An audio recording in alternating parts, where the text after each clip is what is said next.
So I'm often faced with the question, do I need a money transmission license? And especially when you get into the crypto realm, it's always maybe.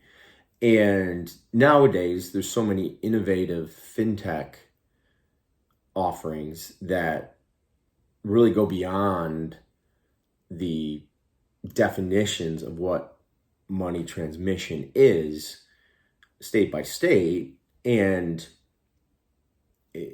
as a casual reminder, these laws are very old. And yes, there's pronouncements and clarifications that state regulators put out, but they're always far behind the curve in terms of innovation, right? So,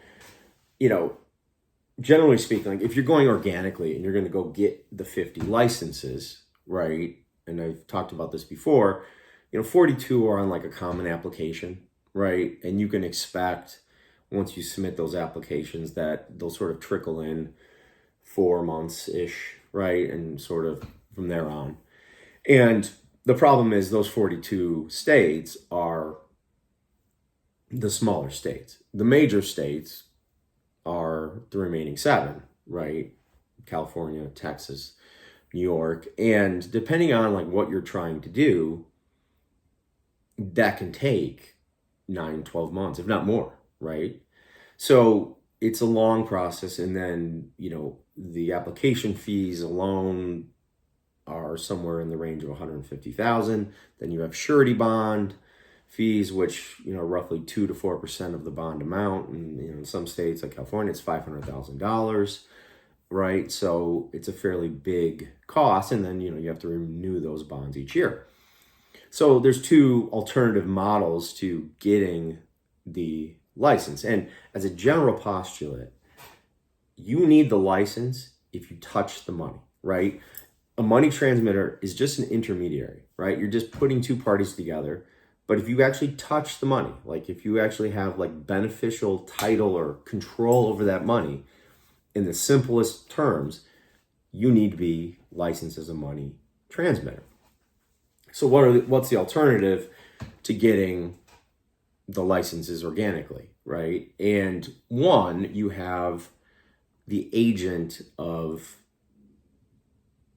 existing money transmission company, right? Another company that already has the licenses.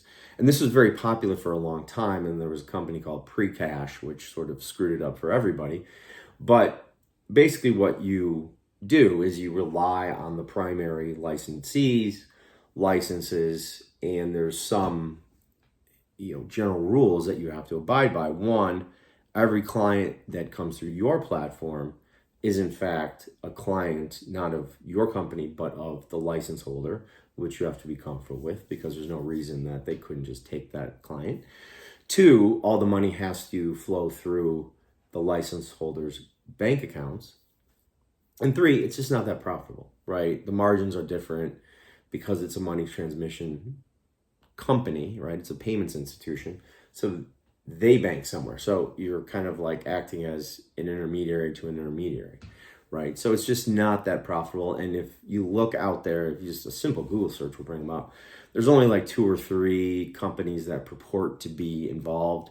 I think 2 are actually dormant. They're just sitting on the licenses. So they don't really even have the capability to like handle the back end, which they legally have to do to obviate you from needing the license. And they don't always have the licenses in the states that count, right? Like a California, Texas, New York, right? So it's a bad model for a myriad of reasons. And I don't know if it's a functional model anymore. So the second alternative to getting the license organically is through like a bank sponsorship, right? And as I mentioned before, a bank license is an exemption to needing a money transmission license. Like inherent in having a bank license in the United States is the ability to act as a money transmitter. And in most cases, when you work directly with the bank, as you'll see overwhelmingly a lot of fintechs do, is it's an easy way for you to not touch the money, right? Because you have an app, right? I go onboard your app because I want to be engaged in, whatever kind of remittance or money transfer. which opposed to the agent model where you have to be in the same line of business as the money transmitter that you're sort of renting the licenses from. Here you can kind of do whatever you willst. And through an API, I onboard somebody on my app. It opens an account under a FBO umbrella at the bank, and the bank is effectively in charge of the transfer or remittance of the money, right? And it's much more profitable because you're dealing with the direct party, and it's more competitive because the legalities aren't as blurry or gray as sort of the antiquated agent model. But for a fintech startup or just like a payment startup, you'll find that there are plenty of banks that do it, right? The process to sort of onboard with that bank, which involves bringing in a program manager and then getting, it can take 4 to 6 months, right? By the time the ink is dry and you've integrated and you have APIs and all this kind of stuff that goes into it.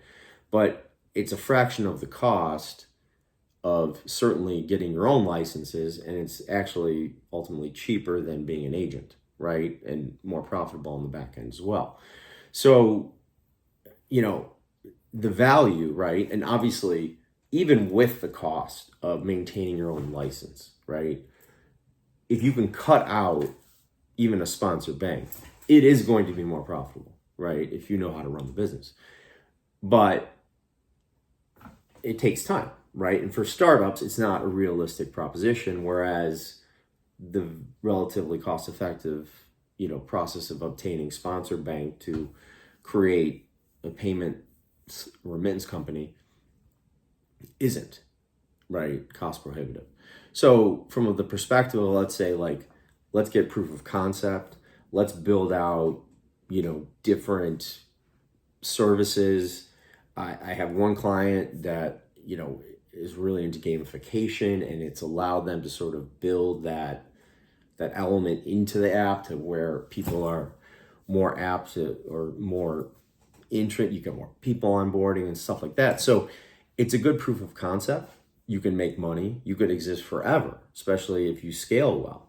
But it also creates that brand equity along with proof of concept, which at some point, based on profit or third-party investment alone, then you can look at it and go, okay, now it makes sense to start getting our own licenses, and then you slowly migrate away from the sponsorship model, which isn't terribly difficult to do. So at the end of the day, I think agent model is dead.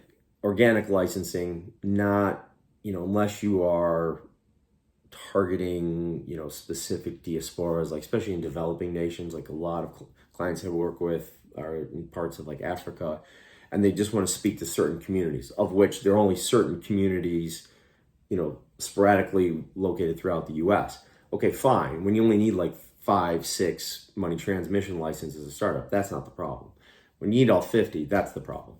So, and it works either way. But for sort of your broader global, especially for cross-border payments, fintech, I would look at the bank sponsorship model initially, and then slowly segregate into the direct licensing model, right? So you have questions about how this goes down, who you have to talk to, how you can organize it, how you can get it done, definitely hit me up, Adam at adamtracy.io. Talk to you next time. Cheers.